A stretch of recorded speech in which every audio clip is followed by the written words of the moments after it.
kawan-kawanku, selamat berjumpa dengan saya, Jo Sandri, dalam sharing tentang tantangan hidup bersama.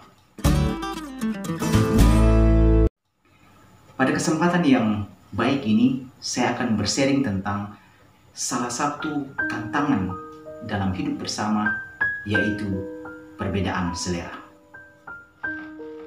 Ada ungkapan mengatakan, selera itu tidak dapat diperdebatkan.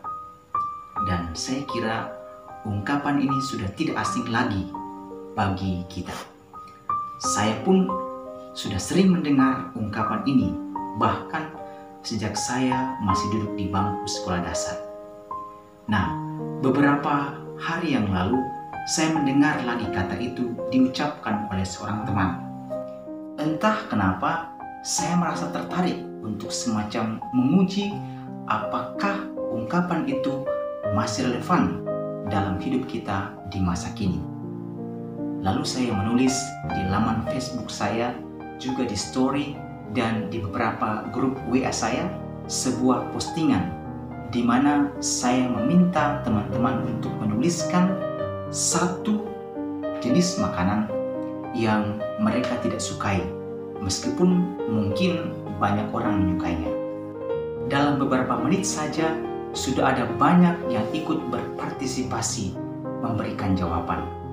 Ada yang menjawab bahwa ia tidak suka makan durian, ada yang tidak suka makan pisang hijau, ada yang tidak suka makan kapurung, dan lain-lain.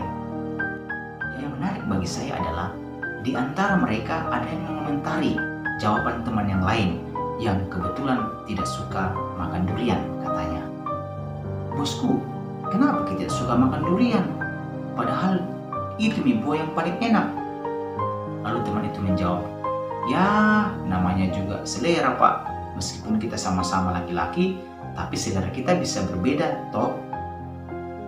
Teman yang berkomentar tadi itu pun mengiyakan disertai emotikon tersenyum.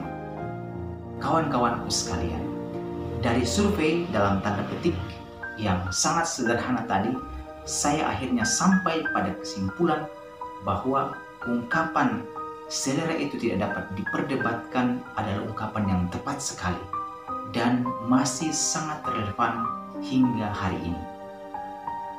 Mengapa selera tidak dapat diperdebatkan? Ada 3 alasan yang sempat terlintas di pikiran saya.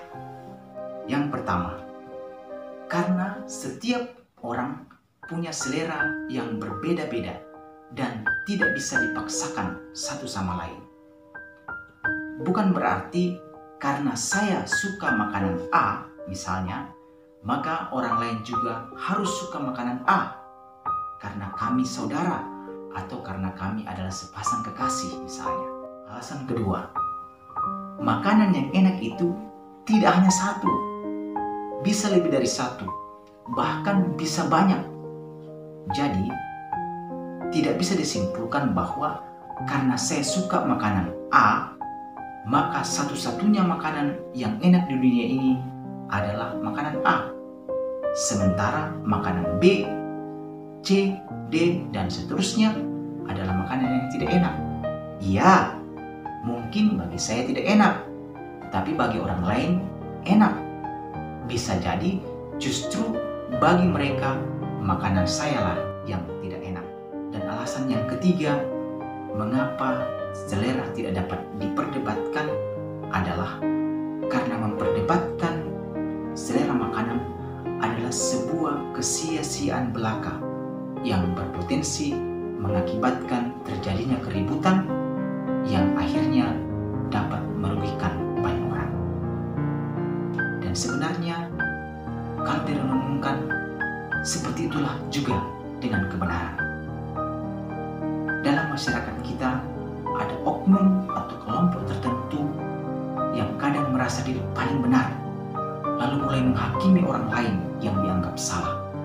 Padahal, kalaupun mereka benar, bukan berarti semua orang otomatis menjadi salah. Belum tentu. Jadi, merasa diri paling benar, apalagi sampai menghakimi orang lain dan memaksa mereka untuk membenarkan kita, adalah sebuah sikap yang keliru. Sikap yang paling pantas adalah mari kita menyadari dan terus-menerus belajar menerima bahwa kita memang berbeda. Semakin kita bisa menerima perbedaan, maka kita akan semakin berbahagia. Karena di mana-mana orang lain pun akan menerima kita yang berbeda dengan mereka. Di mana ada sikap saling menerima, di situ akan ada kebahagiaan. Saya yakin ketika kita semua memiliki sikap ini, maka kita bisa hidup bersama walaupun kita berbeda. Terima kasih.